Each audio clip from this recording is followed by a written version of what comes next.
Good morning, students.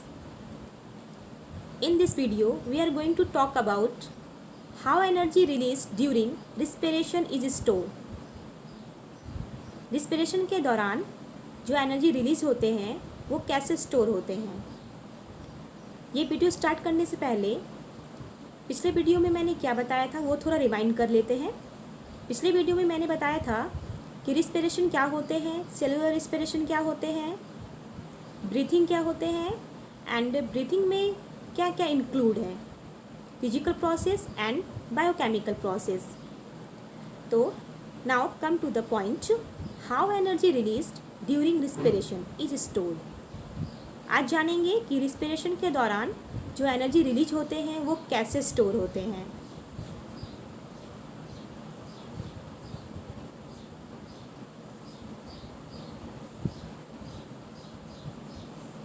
How energy released during respiration is stored. The energy produced during respiration is stored in the form of ATP. Respiration के दौरान जो energy release होते हैं वो ATP के form में ATP के form में स्टोर होते हैं। A stand for adenosine, T stand for try, P stand for phosphate. ATP का पूरा नाम या full form adenosine triphosphate. Molecules in the cells of the body and used by the organisms. Respiration के through जो भी energy produce होते हैं वो ATP के फॉर्म में हमारे सेल में स्टोर होते हैं और फिर जो ऑर्गेनिजम्स होते हैं या लिविंग ऑर्गेनिजम्स उसे यूज़ करते हैं। 2 units of energy ADP and ATP। जो एनर्जी के 2 यूनिट्स होते हैं ADP molecules and ATP molecules. तो जानेंगे ATP क्या होते हैं। ADP is a substance called adenosine diphosphate. बच्चों इससे क्या पता चलता है, adenosine diphosphate.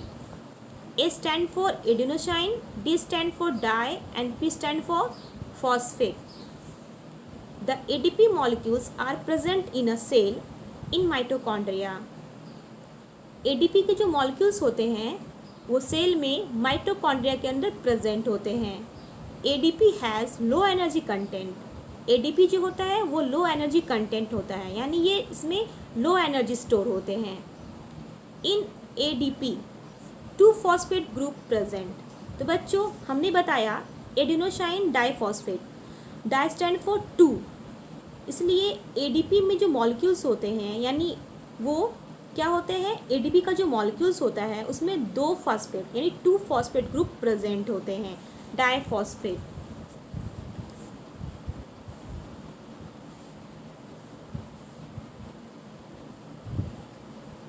Next ATP is a substance called adenosine triphosphate. ATP का फुल फॉर्म एडेनोसाइन ट्राईफॉस्फेट। ये एक सब्सटेंस है। It is also present inside a cell in mitochondria. जैसे ADP प्रेजेंट होते हैं माइटोकॉन्ड्रिया के अंदर वैसे ही सेम ATP भी प्रेजेंट होते हैं माइटोकॉन्ड्रिया के अंदर। बिकॉज माइटोकॉन्ड्रिया को एनर्जी हाउस कहा जाता है। एज यू नो डैट आपने जैसा कि आप ये जानते हैं या आप ये पढ़े होंगे कि जो माइटोकॉन्ड्रिया होते हैं उसे एनर्जी हाउस के नाम से जाना जाता है। ATP has high energy content. ATP जो होते हैं इसके जो मॉलिक्यूल्स होते हैं इसमें हाई एनर्जी कंटेंट्स प्रेजेंट होते हैं। इन ATP 3 phosphate group present. ATP यानी एडेनोसाइन ट्राईफॉस्फेट, ट्राई मतलब 3 यानी इसमें 3 फॉस्फेट ग्रुप प्रेजेंट होते हैं ATP में। ATP is the energy currency for most cellular process. ATP को क्या कहा जाता है, एनर्जी करेंसी। जितने भी हमारे बॉडी में सेलुलर प्रोसेस होते हैं तो ATP एनर्जी के रूप में स्टोर होता है, ठीक है, इसीलिए ATP को एनर्जी करेंसी कहा जाता है। The energy release during the process of respiration is use to make an ATP molecules from ADP and inorganic phosphate. जब रिस्पिरेशन के थ्रू जब हमारे बॉडी में एनर्जी रिलीज होता है तो ATP बनता है। तो ATP कैसे बनता है, किससे बनता है, ADP molecules and inorganic phosphate, यानी कि एडीपी और इनऑर्गेनिक फॉस्फेट के मिलने से हम क्या बनता है, एटीपी, यानी एटीपी के मॉलिक्यूल्स बनते हैं रिस्पिरेशन के प्रोसेस में।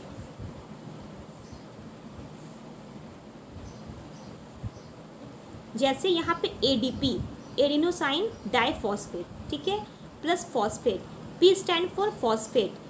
फॉस्फेट क्या होते हैं, ये इनऑर्गेनिक सब्सटेंस होते हैं, इसमें फॉस्फेट ग्रुप और ऑक्सीजन प्रेजेंट होते हैं। प्लस एनर्जी, ये एनर्जी कहाँ से आया, फ्रॉम रिस्पिरेशन। जब हमने रिस्पिरेशन लिया, सांस लिया, तब ये एनर्जी, क्योंकि कोई भी लिविंग ऑर्गेनिजम्स क्या करते हैं, अगर वो रिस्पिरेशन के थ्रू एनर्जी उनकी बॉडी में बनता है तो वो इमीडिएट उस एनर्जी का यूज़ किसी वर्क में नहीं करते हैं, चाहे वो प्लांट्स हो चाहे वो एनिमल्स हो, तो कुछ ना कुछ एनर्जी उनकी बॉडी में स्टोर होती है। तो वो एडीपी प्लस फॉस्फेट प्लस वो जो रिस्पिरेशन वाला एनर्जी था वो मिल करके क्या बनाते हैं, एडीपी। तो ये एडीपी जो क्या करते हैं, एडीपी के साथ क्या हो जाता है, ये फॉस्फेट ग्रुप लिंक हो जाता है, ये लिंकेज का साइन है। और उसके बाद क्या बनते हैं, एटीपी, यानी एडीपी के साथ ये फॉस्फेट ग्रुप लिंक कर जाते हैं। जब हमारे बॉडी में जो स्टोर एनर्जी है, ये एनर्जी जो हमें रिस्पिरेशन के थ्रू ऑब्टेन हुआ था, तो फिर क्या बनाते हैं ये ATP. P stand for phosphate. Endothermic process in the cell then use this ATP to drive the reaction. हमारे सेल के अंदर क्या होता है, एंडोथर्मिक प्रोसेस होता है, यानी जो रिएक्शन का काम चलता है। हमारे सेल के अंदर कोई भी डैमेज या कुछ रिपेयर का काम चलता है तो वो होता है एंडोथर्मिक प्रोसेस। तो ये एटीपी का यूज़ सेल कैसे करते हैं, उस रिएक्शन को ड्राइव करने के लिए। When the thermal phosphate linkage in ATP is broken using water, the energy equivalent to 30.5 kJ/mol is released।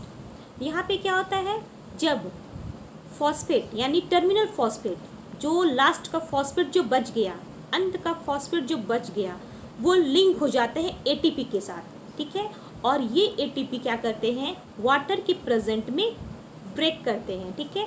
Break करने के बाद जो एनर्जी रिलीज होता है वो होता है 30.5 kJ/mol is released.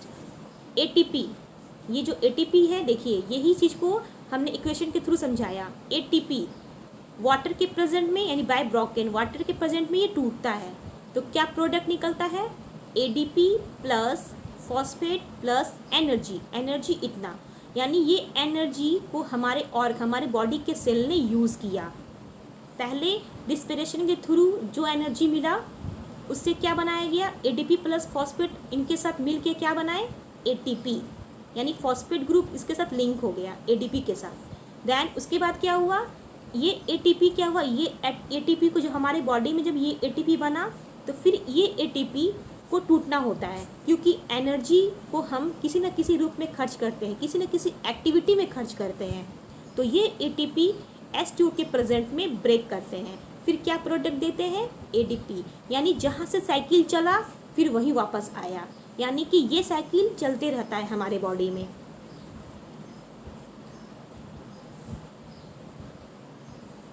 When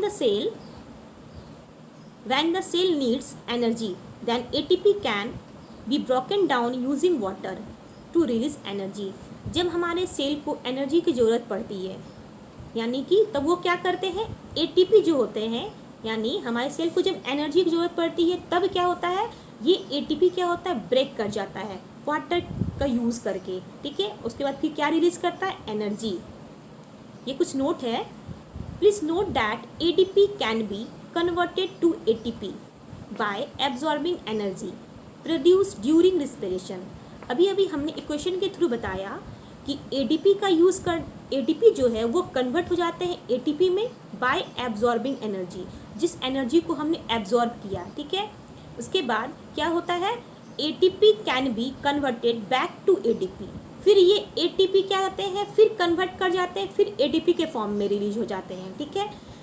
energy to use by the cell, फिर हमारे सेल क्या करते हैं, उस एनर्जी को यूज़ कर लेते हैं अगेन एंड अगेन, यानी बार बार ऐसा प्रोसेस चलते रहता है हमारे सेल के अंदर।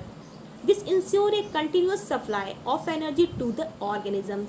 तो इससे क्या होता है, ये इंश्योर हो जाते हैं कि ऑर्गेनिज्म इससे इंश्योर हो जाते हैं कि उनके बॉडी में क्या हो रहा है, एनर्जी का कंटिन्यूअस सप्लाई हो रहा है।